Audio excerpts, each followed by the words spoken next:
പവിത്രത്തിൻ്റെ പുതിയൊരു എപ്പിസോഡിലേക്ക് എല്ലാവർക്കും സ്വാഗതം. വീഡിയോ ആദ്യമായി കാണുകയാണെങ്കിൽ സപ്പോർട്ട് ചെയ്ത് സബ്സ്ക്രൈബ് ചെയ്ത് ലൈക്ക് ചെയ്യാൻ മറക്കല്ലേ. ജയിൽ മോചിതനായി പുറത്തു വരുന്ന വിക്രത്തെയും കാത്ത് തിരുവനന്തപുരം ജില്ലാ ജയിലിന് പുറത്ത് വിശ്വം കാത്തു നിൽപ്പാം. വിക്രം പുറത്തോട്ടിറങ്ങി വരുന്നത് കണ്ട് വിശ്വം ഓടിച്ചെന്ന് അവനെ ചേർത്ത് പിടിച്ച് വണ്ടിയുടെ അരികിലേക്ക് കൂട്ടിക്കൊണ്ട് വരികയാണ്. അച്ഛൻ വീട്ടിലുണ്ട്, ഞാനാ പറഞ്ഞത് വരേണ്ടെന്ന്. ഈ ഒരു പരിസരത്ത് വെച്ച് അച്ഛൻ നിന്നെ കാണണ്ടെന്ന് പറഞ്ഞ് വിശ്വം അവനെ വണ്ടിയിലേക്ക് വിളിക്കുമ്പോഴേക്കും ആഹാ വണ്ടിയൊക്കെ ആയല്ലോ എന്ന് വണ്ടി കണ്ട് വിക്രവും ചോദിക്കുക. സപ്ലൈക്ക് വേണ്ടി വാങ്ങിയതാ കയറെന്ന് വിശ്വം പറയുമ്പോഴേക്കും അവരുടെ അരികിൽ ഒരു കാർ കൊണ്ടുവന്ന് നിർത്തുകയാണ്. അതിൽ നിറങ്ങിയത് ശ്രീകാന്തും ദർശനുമായിരുന്നു.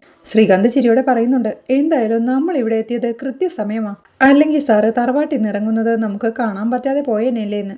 ഒന്ന് പുറത്തിറങ്ങി കിട്ടാൻ നിന്റെ തന്തയേക്കാളും ആഗ്രഹമായിരുന്നു ഞങ്ങൾക്ക് എന്ന് ദർശനം പറയുന്നുണ്ട്. ഏതായാലും ജയിൽ ജീവിതം കൊള്ളാമെന്ന് തോന്നുന്നു. നീ ഒന്ന് നന്നായിട്ടുണ്ടെന്ന് ശ്രീകാന്തും. നല്ല ഭക്ഷണം, നല്ല വ്യായാമം, പോരാത്തതിന് കൈ നിറയെ കൂലിയും. താമസവും ഭക്ഷണവും ചികിത്സാ ചെലവും കൂടി കണക്കാക്കിയാൽ ഒരു അസിസ്റ്റന്റ് പ്രിസണർ ഓഫീസറുടെ ശമ്പളത്തോളം വരും അല്ലേടാ എന്ന് ശ്രീകാന്തും ചോദിക്കുക. ഏതായാലും ഇനി നീ അകത്ത് കിടന്ന് സുഖിക്കാൻ ഞങ്ങൾ സമ്മതിക്കില്ല, നോക്കിക്കോ എന്ന് ദർശൻ ഭീഷണിപ്പെടുത്തുകയാ.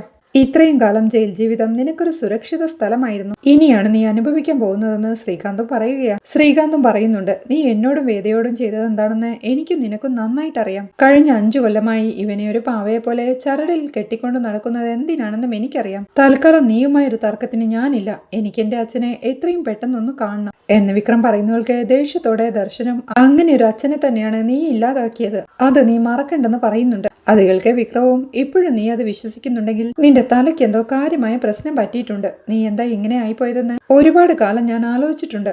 ഒരിക്കൽ എന്നോടും വേദയോടും ഇടപെട്ടിരുന്ന നീയാണോ അതോ ഇപ്പോഴത്തെ നീയാണോ ഒറിജിനൽ എന്ന് എനിക്ക് സംശയമുണ്ടായിരുന്നു. ആ സംശയം അങ്ങ് മാറി. അന്നത്തെ നീ അടിമുടി വ്യാജമായിരുന്നു.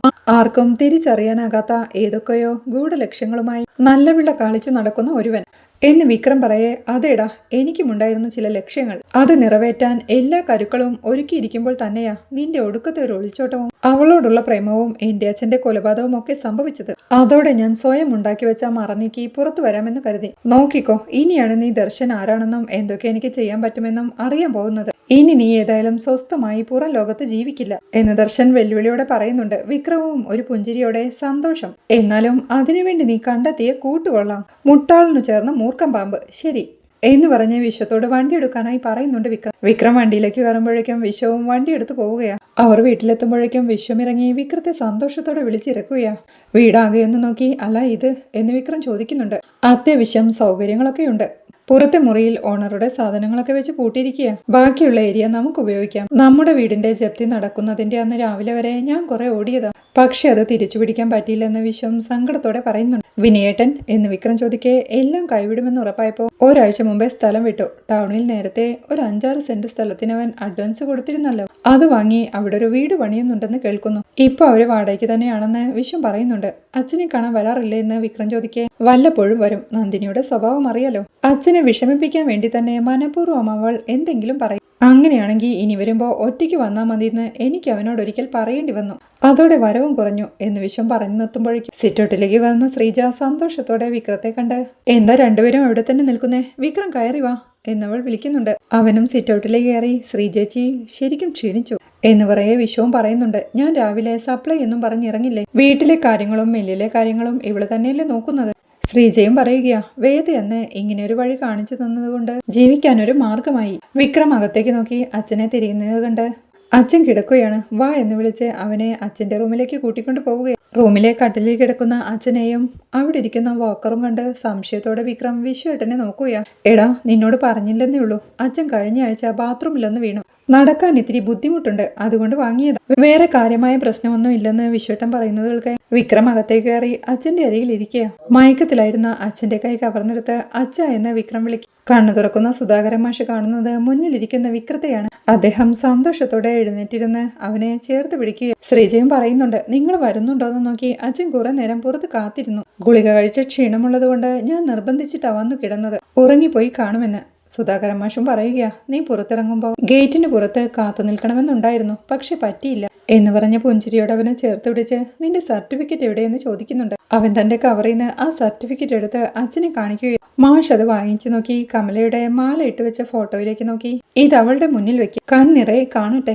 ഒരിക്കൽ നീ പഠനം നിർത്തിയെന്ന് കേട്ടപ്പോൾ ഏറ്റവും കൂടുതൽ വേദനിച്ചത് അവളാ എന്ന് പറഞ്ഞ സർട്ടിഫിക്കറ്റ് അവന്റെ കയ്യിലേക്ക് കൊടുക്കുമ്പോഴേക്കും വിക്രം അവിടെ നിന്ന് എഴുന്നേറ്റ് പോയി. ആ സർട്ടിഫിക്കറ്റ് അമ്മയുടെ ഫോട്ടോയ്ക്ക് മുന്നിൽ വെക്കുകയാ. അവൻ അമ്മയുടെ മുന്നിൽ കൈകൂപ്പി പ്രാർത്ഥിക്കുമ്പോഴേക്കും വാക്കറും പിടിച്ച് എഴുന്നേറ്റ് നിന്ന് മാഷും കണ്ണിറയെ ആ കാഴ്ച കാണുകയാ. പിന്നീട് ശ്രീജ എല്ലാവർക്കും ഭക്ഷണം വിളമ്പുകയാ. അല്ല, എടുത്തിരിക്കുന്നില്ലേ എന്ന് ശ്രീജയോടായി വിക്രം ചോദിക്കുന്നു. ഞാൻ ഇരുന്നോളാമെന്ന് ശ്രീജ പറയേ, ഇരിക്കുമോളെ, അവൻ അതിഥിയൊന്നുമല്ലല്ലോ, ആവശ്യമുള്ളത് വിളമ്പി കഴിച്ചോളുമെന്ന് പറയുന്നുണ്ട്. അല്ല, അപ്പുമോൾ എവിടെ പോയി എന്ന് വിക്രം ചോദിക്കേ, അവള് വരാൻ രാത്രിയാവും, +2 കഴിഞ്ഞ് എൻട്രൻസിന്റെ ക്ലാസ് ഉണ്ട്, അതും കഴിഞ്ഞേ വരും എന്ന് ശ്രീജ പറയുന്നവൾക്ക് അവള് എൻട്രൻസ് എഴുതാനൊക്കെ ആയോ എന്ന് വിക്രവും ചോദിക്കുന്നുണ്ട്. വിശ്വവും സന്തോഷത്തോടെ പറയുന്നുണ്ട്, നന്നായി പഠിക്കും, അതേയുള്ളൂ ഇപ്പോഴത്തെ ഒരു സമാധാനം. എത്ര കഷ്ടപ്പെട്ടിട്ടായാലും കടം വാങ്ങിച്ചാലും വേണ്ടില്ല, അവളൊരു കരക്കെത്തിക്കണമെന്ന് വിശ്വവും പറയുന്നുണ്ട്. അത് കേട്ട് മാഷും പറയുകയാ, വിശ്വവും ശ്രീജയും അവരെ കൊണ്ട് കഴിയുന്ന പോലെ അധ്വാനിക്കുന്നുണ്ട്. എന്നാലും തൊഴിലാളികളുടെ കൂലിയും മറ്റും കഴിഞ്ഞ് രണ്ടറ്റം കൂട്ടിമുട്ടിക്കാൻ നന്നായി കഷ്ടപ്പെടുന്നുണ്ട് ഇവര്. അത് കേൾക്കെ ശ്രീജയും, അതൊക്കെ അങ്ങനെ നടന്നോളൂ വച്ചാ, ഇത്ര വരെ എത്തിയില്ലെന്ന് പറയുന്നുണ്ട്. ശ്രീജ സാധാരണ രാവിലെ പോയാൽ മില്ലിന്ന് വരാൻ വൈകുന്നേരമാവും. ഇന്ന് നീ വരുന്നത് കൊണ്ട് ഞങ്ങൾ രണ്ടുപേരും പോയില്ലെന്നേ ഉള്ളൂന്ന് വിശ്വവും പറയൂ. വിക്രം കഴിക്കാതിരിക്കണ കണ്ട് നീ എന്താ കഴിക്കാത്തെന്ന് ശ്രീജ ചോദിക്കുകയോ. ഒന്നുമില്ല, ഓരോന്നോർത്തു പോയി. കഴിഞ്ഞ 5 വർഷം അമ്മയുടെ ഓർമ്മകൾ മാത്രമേ ഉണ്ടായിരുന്നുള്ളൂ. ഇപ്പൊ കുറെ കാലത്തിനു ശേഷം അമ്മയുണ്ടാക്കുന്ന അതേ സ്വാദ് എന്ന് വിക്രം ടെൻഷനോടെ പറയേ. ഇവിടെ അച്ഛനും പറയാറുണ്ട് അമ്മയുടെ കൈപ്പുണ്യം കിട്ടിയത് ശ്രീജയ്ക്കാണെന്ന്. അത് കേൾക്കെ ശ്രീജയും, ഞാൻ അമ്മ ചെയ്യുന്നത് പോലെ എന്തൊക്കെയോ കാട്ടിക്കൂട്ടുന്നേ ഉള്ളൂ, അതുപോലെയാവാൻ ആർക്കും പറ്റില്ലെന്ന്. മാഷ് അപ്പോഴേക്കും വിക്രത്തോടായി തന്റെ അരികിലുള്ള കസേരയിലേക്ക് നീങ്ങിയിരിക്കാനായി പറയുകയാ. വിക്രം അങ്ങോട്ടിരിക്കുമ്പോഴേക്കും മാഷൊരുള്ള ചോറെടുത്ത് അവന് നീട്ടുകയാ. അവനും സന്തോഷത്തോടെ കണ്ണുനിറഞ്ഞ് അത് വാങ്ങിക്കഴിക്കുകയാണ്. കാണാനില്ലെന്നേ ഉള്ളൂ, അമ്മ ഇവിടെയൊക്കെ തന്നെ ഉണ്ട്. ജീവിച്ചിരിക്കുമ്പോഴോ സന്തോഷിപ്പിക്കാനായില്ല, ഇപ്പോഴെങ്കിലും അവൾ ഇതൊക്കെ ഒന്ന് കണ്ടോട്ടെ എന്ന് പറഞ്ഞ് മാഷുവിൻ വിക്രത്തിന് ചോറുവാരി കൊടുക്കുകയാ. ആ കാഴ്ച കണ്ട് സന്തോഷത്തോടെ നോക്കി നിൽക്കുക വിശ്വവും ശ്രീജയും. അവിടെ കളക്ടറുടെ ഓഫീസിൽ കളക്ടറും ദേവരാജനുമായുള്ള ഒരു കൂടിക്കാഴ്ച നടക്കുകയാണ്. കൂടെ വേദയും തരുണുമുണ്ട്.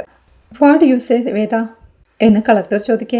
ഞാനെന്ത് പറയാനാണ് സാർ, പിടിച്ചെടുത്ത ഹെറോയിൻ ഒരൊറ്റ ദിവസത്തിനുള്ളിൽ പഞ്ചസാര പൊടിയായി മാറുന്ന ജാലവിദ്യ നടക്കുന്ന നാട്ടിൽ ഞാൻ എന്ത് പറയാനാണെന്ന് വേദ പറയുകയാണ്. അത് കേൾക്കെ ദേവരാജന്റെ കൂടെയുള്ളയാളും പറയുകയാ, സാർ, ദേവരാജന് കരിമ്പിൻ തോട്ടം ഷുഗർ ഫാക്ടറിയുമുള്ള വിവരം എല്ലാവർക്കും അറിയും. അവരുടെ ഗോഡൌണിൽ പോയി റെയ്ഡ് ചെയ്താൽ പിന്നെ പഞ്ചസാരയല്ലാതെ വേറെന്ത് കിട്ടാനാ. അത് കേട്ട് വേദയും, നാർക്കോട്ടിക്സ് ഡിപ്പാർട്ട്മെന്റ് പരിശോധിക്കുമ്പോൾ ഹെറോയിൻ പഞ്ചസാരയാവുന്ന മാജിക് എനിക്ക് മനസ്സിലായി സാർ. പക്ഷെ കൂട്ടത്തിൽ പോലീസ് കളക്ട് ചെയ്ത സ്പെസിമെൻ ഉണ്ടല്ലോ, അതിപ്പോഴും അങ്ങനെ തന്നെയുണ്ടെന്ന് വേദയും പറയുകയാ.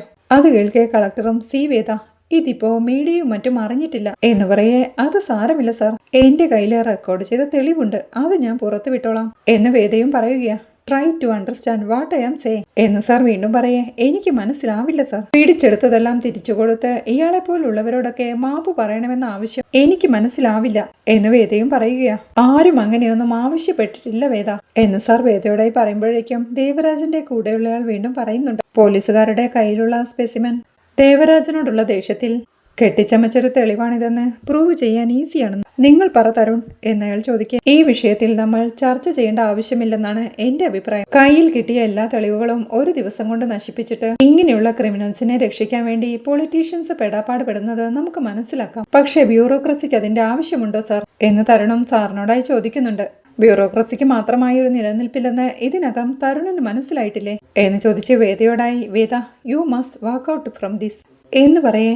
പക്ഷേ സാർ അത് കൈകാര്യം ചെയ്യണമെന്ന് വേദയും പറയുന്നു. അല്ലെങ്കിൽ എന്ന് സാറ് ചോദിക്കേ, I will proceed this case, result എന്തു തന്നെ ആയാലും. സോറി സാർ, എനിക്ക് RDOയുമായി ഒരു മീറ്റിംഗ് ഉണ്ട്, with your permission shawl I go എന്ന് ചോദിക്കേ. സാർ അനുമതി നൽകെ അവൾ ഇവിടെ നിന്ന് എഴുന്നേറ്റ് പോവുകയാണ്. സാറും തരുണിനോടായി പറയുന്നുണ്ട്, തരുൺ, ഇത് തുടക്കത്തിന്റെ എടുത്തുചാട്ടമാണ്, താനൊന്ന് ഉപദേശിച്ച് നേരെയാക്കുന്നത് നല്ലതായിരിക്കും, അല്ലെങ്കിൽ കോൺസിക്വൻസസ് അറിയാലോ എന്ന് താക്കീതോടെ പറയേ. ദേവരാജനും ചോദിക്കുന്നുണ്ട്, ജീവിതം തുടങ്ങിയിട്ടല്ലേ ഉള്ളൂ അനിയ, ഈശ്വരൻ സഹായിച്ച് അത് മുന്നോട്ട് പോകണ്ടെന്ന് തരുണും സാറിനോടായി പറയുന്നുണ്ട്.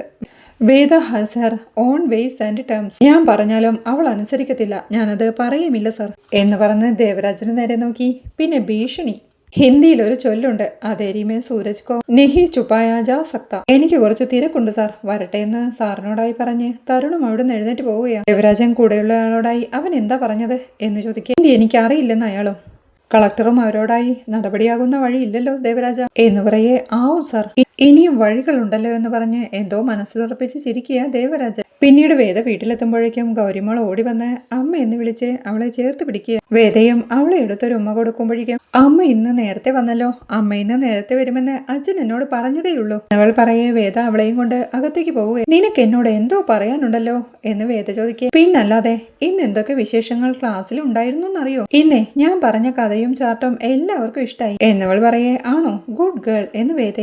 ആദ്യം നീന ഫിലിപ്പ ആ കഥ പറഞ്ഞത്, ഒരു പൊട്ടക്കഥ, ആമയും മുയലും ഓടാൻ പോയ കഥ എന്നവൾ പറയുന്നവൾക്ക് അത് നല്ല കഥയല്ലേ എന്ന് വേദയും ചോദിക്കുന്നുണ്ട്. അയ്യേ, അത് എത്ര പ്രാവശ്യം കേട്ട കഥയാ. ഗൗരിമോൾ കഥ പറഞ്ഞപ്പോ ഭയങ്കര കയ്യടിയായിരുന്നു. ഇങ്ങനെ ഫ്രഷ് ആയ കഥ പറയണമെന്ന് ടീച്ചറെ നീന ഫിലിപ്പിനോടും പറഞ്ഞു. പക്ഷെ അവള് ചമ്മിപ്പോയി എന്ന് സോഫയിലേക്ക് ഇരുന്ന വേദയുടെ മടിയിലിരുന്ന് ഗൗരി പറയേ. പക്ഷെ ടീച്ചർ അങ്ങനെ പറഞ്ഞു കാണില്ലല്ലോ എന്ന് വേദയും ചോദിക്കുന്നുണ്ട്. അങ്ങനെ പറഞ്ഞില്ല, ഗൗരിമോളുടെ കഥ ഫ്രഷാന്ന് പറഞ്ഞപ്പോ അത് കേട്ടപ്പോ അവൾ ശരിക്കും ചമ്മിപ്പോയി എന്ന് ഗൗരിയും പറയുകയാ.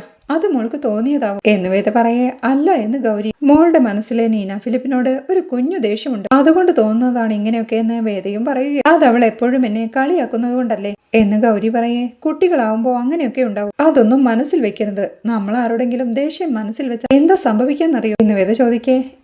എന്താ ഉണ്ടാവുക എന്ന് ഗൗരിയും ചോദിക്കുക. നമ്മുടെ മനസ്സ് ചീത്തയാവും. നമ്മുടെ മനസ്സ് ചീത്തയായ പിന്നെ നമ്മൾ പ്രവർത്തിക്കുന്നത് മുഴുവൻ ചീത്തയാവും. പഠിപ്പും കളിയും ഒക്കെ ചീത്തയാവും എന്ന് വേദ പറയേ. കളിയും ചീത്തയാവോ എന്നവൾ ചോദിക്കുന്നുണ്ട്. പിന്നെ ആദ്യം ചീത്തയാവുന്നത് നമ്മുടെ കളികളാ എന്ന് വേദ പറയുന്നവൾക്ക്. അപ്പൊ നാളെ തന്നെ സ്റ്റോപ്പ് ഫൈറ്റ് പറയാം, ഫുൾ സെറ്റ് ഓക്കെ എന്ന് ഗൗരി പറയുന്നവൾക്ക് വേദ അവളെ സന്തോഷത്തോടെ ചേർത്ത് പിടിക്കുക. പിന്നെ കൃഷ്ണ ചോദിക്ക, രാജകുമാരിയെയും കുഞ്ഞിനെയും ദ്രോഹിക്കാൻ ഇനിയും ദുഷ്ടന്മാര് വരുമോന്ന്. മോൾ എന്തു പറഞ്ഞു എന്ന് വേദ ചോദിക്കേ. അച്ഛമ്മ പറഞ്ഞതുപോലെ പറഞ്ഞു. രാജകുമാരിയും കുട്ടിയും ഇപ്പൊ വലിയ കോട്ടയിലാണെന്നും അവിടെ ഒരു രാജാവ് ഉണ്ടായിരുന്നു, ആ രാജാവ് അവരെ രക്ഷിക്കുന്നു. അപ്പോഴേക്കും പുറത്ത് കാറിന്റെ ശബ്ദം കേട്ട് അച്ഛൻ വന്നു എന്ന് പറഞ്ഞ് ഗൗരി വേദയുടെ മടിയിൽ നിന്ന് എഴുന്നേറ്റ് ഓടുകയാണ്. ഇത്രയുമാണ് ഈ ആഴ്ചത്തെ എപ്പിസോഡിലെ വിശേഷങ്ങൾ. വീഡിയോ ഇഷ്ടമായാൽ സപ്പോർട്ട് ചെയ്ത് സബ്സ്ക്രൈബ് ചെയ്ത് ലൈക്ക് ചെയ്യാൻ മറക്കല്ലേ.